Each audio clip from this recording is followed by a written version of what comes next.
Alors, ce que j'ai pu apprendre, Christopher, c'est qu'au début du putsch, le président nigérien déchu, donc Mohamed Bazoum, était dans une résidence très sécurisée, et c'est à partir de là qu'il a appelé Emmanuel Macron pour lui demander de l'aide. Les putschistes, lui a-t-il dit, sont environ 700, et vous avez dans mon pays 1500 soldats et qui pourraient intervenir et m'aider. Ça a été une fin de non-recevoir d'Emmanuel Macron, même si officiellement aujourd'hui, on soutient officiellement encore Mohamed Bazoum, de façon, je dois dire, très hypocrite, parce qu'on se doute bien qu'il ne va pas revenir au pouvoir. Alors les États-Unis, du coup, de leur côté, tentent de jouer leur carte et de placer leur pion, si je peux dire, dans cette instabilité?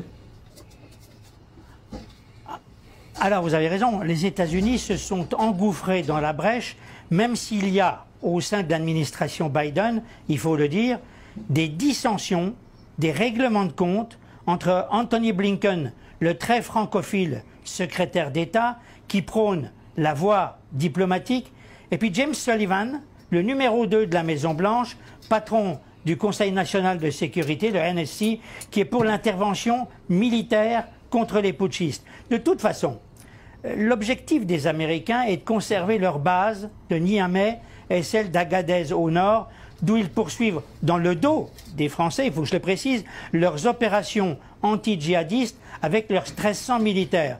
Si pour cela, il faut tirer un trait sur le retour à la légalité constitutionnelle, ils n'hésiteront pas.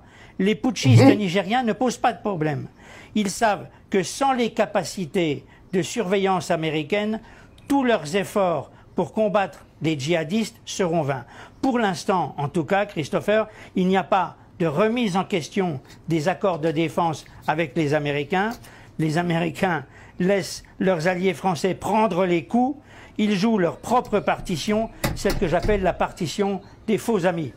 Alors en quelques mots rapidement, Christian, l'avenir de la France militaire, l'avenir militaire de la France est-il menacé?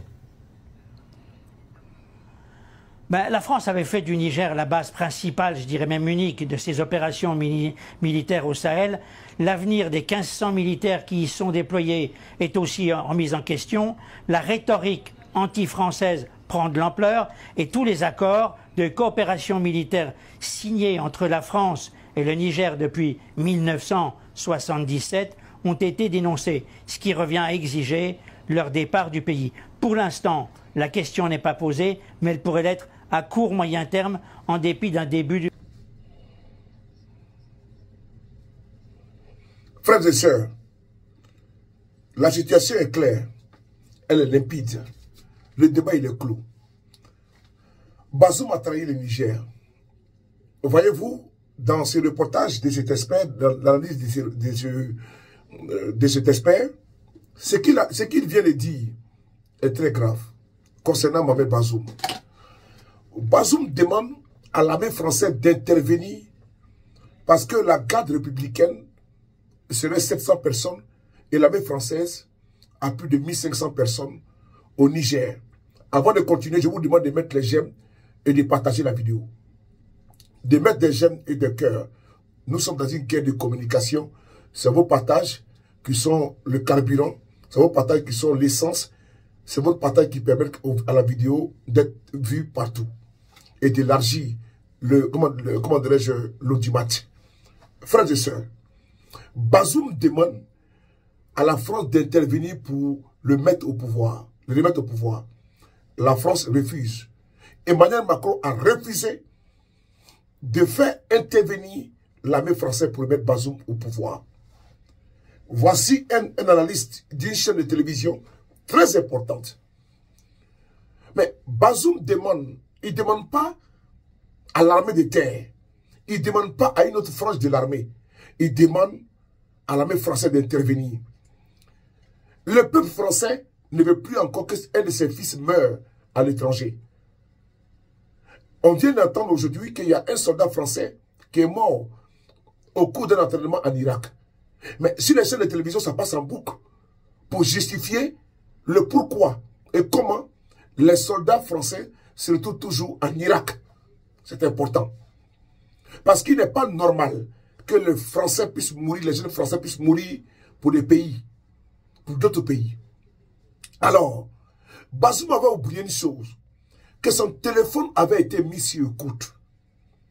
Bazoum a passé tout le temps, c'est lui-même qui a demandé qu'on mette les sanctions sur le Niger.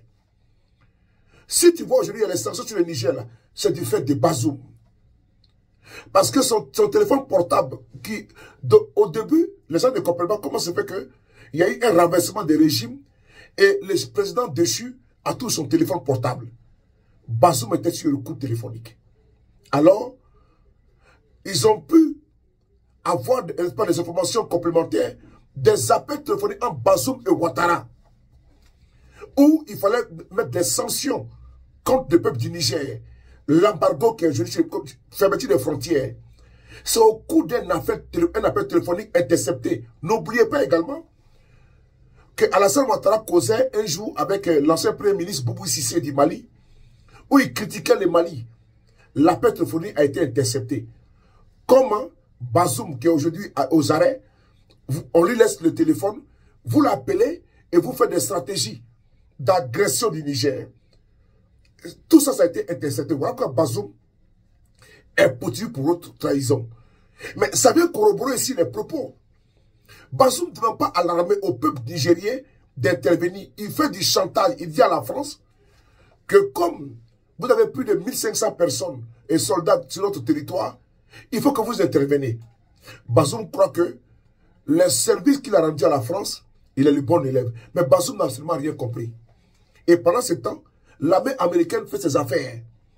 Si Bazoum avait encore en mémoire l'histoire du Rwanda et du Congo, quand il a vu qu'il y a eu l'opération turquoise, l'opération turquoise au Congo, une résolution de l'ONU, l'Amérique n'a pas voulu être membre ou bien engager ses soldats dans l'opération turquoise parce qu'ils avaient un autre agenda. C'est la même chose aujourd'hui au niveau du Niger. Les Américains ont un autre agenda qui n'est pas l'agenda des Français. Ça, c'est très important de comprendre. Bazoum, c'est le passé, il ne reviendra pas encore au pouvoir. C'est fini. Parce que Bazoum n'est pas incontournable. Les turiféraires qui viendront vous dire le contraire, ça c'est leur problème. Bazoum n'est pas incontournable. Le Niger, c'est un État. Et l'État est une continuité. Bazoum qui demande aux forces étrangères, exogènes, de venir agresser son pays pour les mettre au pouvoir. La France aujourd'hui est dans un bourbier. C'est-à-dire qu'intervenir au Niger est dangereux. Donc ils sont obligés souvent de soutenir, comme l'a dit le journaliste, hypocritement Bazoum. Parce qu'ils savent qu'il ne peut pas revenir au pouvoir. En activant des chefs d'État félons comme Ouattara, comme Talon, comme Macky Sall, afin de pouvoir demander une intervention, une invasion militaire au Niger. Quand vous écoutez cette analyse, vous comprenez aisément que Bazoum n'a pas compris une autre histoire de Mobutu. Mobutu était le plus grand serviteur des Américains. Mobutu était le plus grand serviteur des Américains. Il y a une ambassadrice, l'ancienne ambassadrice des États-Unis au Zaïre, parce que actuellement c'est RDC au Zaïre. Au cours d'un, n'est-ce pas, pendant un rendez-vous entre Mobutu et elle a dit que vous êtes le passé, vous êtes fini. Elle a été claire. Elle dit parce que la guerre froide est terminée. Et nous avons eu besoin de toi parce qu'il y avait la guerre froide. Et donc il n'y a plus d'instruments de chantage contre nous. L'ex-ambassadrice des États-Unis au Zaïre a dit ça cache à Mobutu. Bazoum a été utilisé pour un temps. Et donc s'il pense que lui, sans lui, le Niger ne peut pas avancer, le Niger avance. Ça fait maintenant plus d'1 mois que Bazoum a été arrêté. Les Nigériens vivent, les Nigériens circulent, malgré l'embargo que Bazoum a demandé que l'on puisse mettre sur la tête des Nigériens. Écoutons cela, vous pouvez comprendre aisément quand il est dit que Bazoum ne reviendra plus jamais au pouvoir. C'est même ce que nous disons. Parce qu'il y a les intérêts qui sont en jeu. Les intérêts des Français ne sont pas les intérêts des Américains, les intérêts des Turcs, les intérêts des Chinois, les intérêts des Russes. Bazoum n'est pas l'épicentre du Niger. Et donc, le Nigérien ne peut pas être tué pour un individu. Tous les pays, toutes les puissances étrangères refusent, recusent, rejettent, condamnent une invasion du Niger. Le Tchad également, voisin proche, le Burkina, le Mali, même l'Algérie, voisins proches, refusent, rejettent, condamnent, dénoncent une invasion du Niger. C'est important. Alors, il faut laisser la chance à un dialogue inclusif qui est aujourd'hui va être lancé au Niger. Il trouverait une porte de sortie honorable pour les uns et les autres. Mais dire qu'il faut massacrer le peuple pour mettre Bazoum au pouvoir, ça, comme on l'avait dit, c'est terminé. Certaines puissances le soutiennent hypocritement. Il y a des discours ici en haut à droite. Bazoum n'a pas encore compris. Si Bazoum avait compris l'histoire de notre Afrique avec l'hypocrisie des puissances étrangères, ses partisans devraient comprendre aisément que la page Bazoum est tournée et qu'il ne reviendra plus jamais au pouvoir dans les circonstances pareilles.